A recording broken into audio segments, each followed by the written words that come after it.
Shalom, salam sejahtera untuk kita semua. Perkenalkan, nama saya Perlindungan Pasar Ibu dengan NIM 22400 Di sini saya akan mengerjakan UTS saya, yaitu hukum agraria mengenai pengertian jual beli tanah.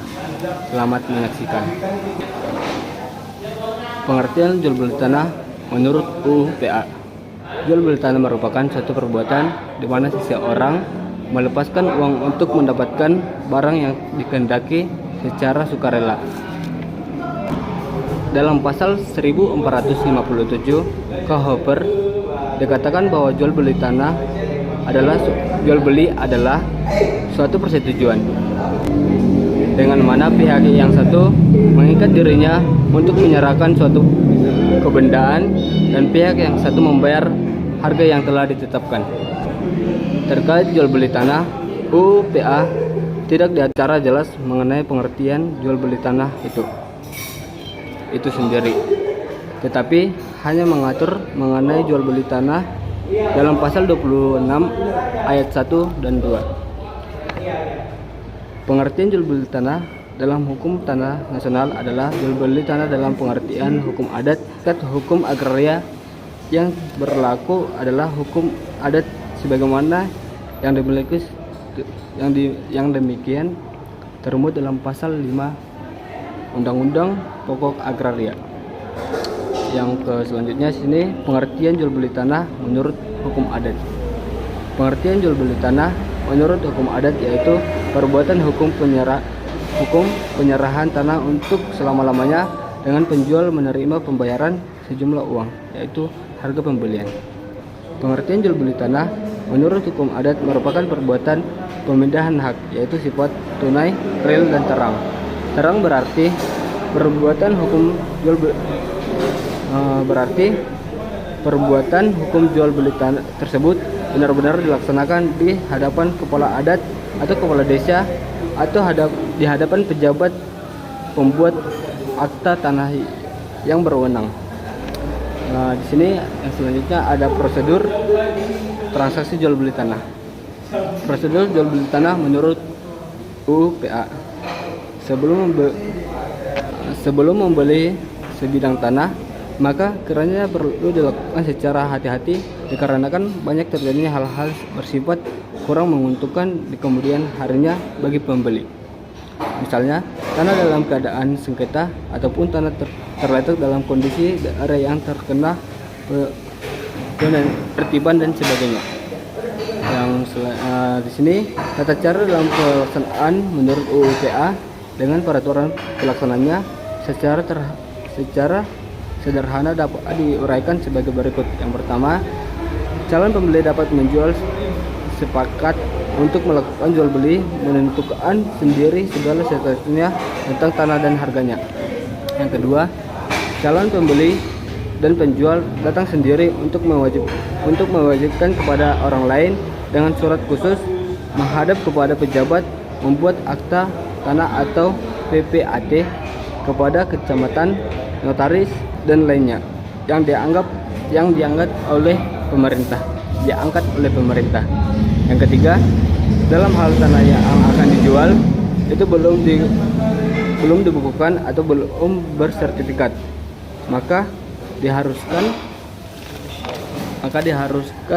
kepada kehadiran kepala desa atau seseorang anggota pemerintah desa yang di samping sebagai saksi juga menjamin bahwa tanah yang akan dijual itu memang betul adalah milik penjual dan berwenang untuk menjualnya.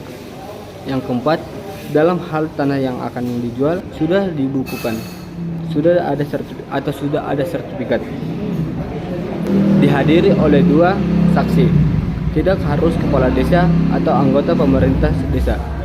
Tetapi apabila pejabat pembuat akta tanah atau PPAT perlu, jika ada keraguan tentang wewenang orang yang melakukan jual beli tanah, maka PPAT dapat meminta kehadiran kepala desa dan seorang anggota pemerintah desa dan di mana tanah tersebut yang akan dijual. Yang kelima, jika tanah yang dijual telah dibukukan, penjual harus menyerahkan sertifikat. Tetapi kalau belum dibukukan, sebaiknya harus dibuat surat keterangan dari kepala kantor pertanahan yang menyatakan bahwa tanah itu belum dibukukan.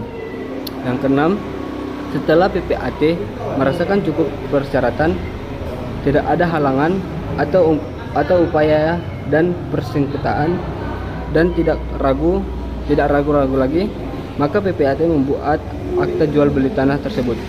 Yang ketujuh, selanjutnya dengan telah adanya kata tersebut, maka PPAT mengurus pendaftaran sampai mendapat sertifikat. B. Yang selanjutnya ada B. Prosedur jual beli tanah menurut hukum adat. Prosedur jual beli tanah menurut hukum adat. Prosedur jual beli tanah menurut hukum adat dapat dikatakan mudah karena proses yang tidak memakan waktu lama dan biaya yang murah. Untuk melakukan transaksi jual beli tanah memenuhi hukum adat, pihak penjual dan pembeli bisa melakukan prosedur sebagai berikut. Pertama, pihak penjual dan pembeli telah melakukan pertemuan sebelumnya untuk menentukan harga dari jual beli tanah tersebut. Yang kedua, untuk ukuran tanah sendiri, biasanya masyarakat adat tidak melakukan pengukuran saat penjualan. Luas tanah tersebut telah ditaksir ukurannya. Yang ketiga, setelah harga disepakati, pihak penjual dan pembeli membawa saksi masing-masing untuk kemudian melakukan akad atau ijab kibul terkait jual beli tanah tersebut. Transaksi jual beli tanah sendiri biasanya dilakukan di hadapan kepada desa atau petugas desa terkait. Yang keempat, akad atau ijab kibul itu sendiri kemudian ditanyakan pada saksi atau kibul tersebut sah atau tidak. Yang kelima, setelah sah, maka kedua pihak akan mendatangi kwitansi sebagai berikut atas dilaksanakan transaksi jual beli tanah. Yang keenam, setelah ditandatangani, kemudian penjual menyerahkan sertifikat hak milik atas tanah tersebut kepada pembeli. Yang ketiga, syarat sahnya perjanjian jual beli tanah. Syarat jual beli tanah ada dua, yaitu syarat material dan syarat formil. Syarat material menurut UU PA. Syarat material menurut UU PA sangat menentukan akan sahnya jual beli tanah tersebut, antara lain sebagai berikut. Yang pertama, pembeli berhak memberikan tanah yang bersangkutan. Maksudnya adalah pembeli sebagai penerima hak harus memenuhi syarat untuk membeli tanah yang akan dibelinya. Yang selanjutnya, pembeli berhak menjual tanah yang bersangkutan. Maksudnya yaitu yang berhak menjual suatu bidang tanah adalah pemegang yang sah dari hak atas tanah tersebut yang disebut pemilik atau Perangin Angin 1994. Terdapat ada 4 hak dalam yang diatur dalam UU PA, itu hak milik tertulis pada pasal 20, hak guna usaha pasal 28, hak guna bangunan pasal 35, hak pakai pasal 41. Syarat material menurut hukum adat. Yang pertama, tanah yang akan dijual tidak berada dalam sengketa, sehingga di kemudian hari tidak timbul masalah dari jual beli tanah tersebut. Yang kedua, tanah yang akan dijual bukan merupakan tanah warisan yang akan dibagikan kepada ahli waris.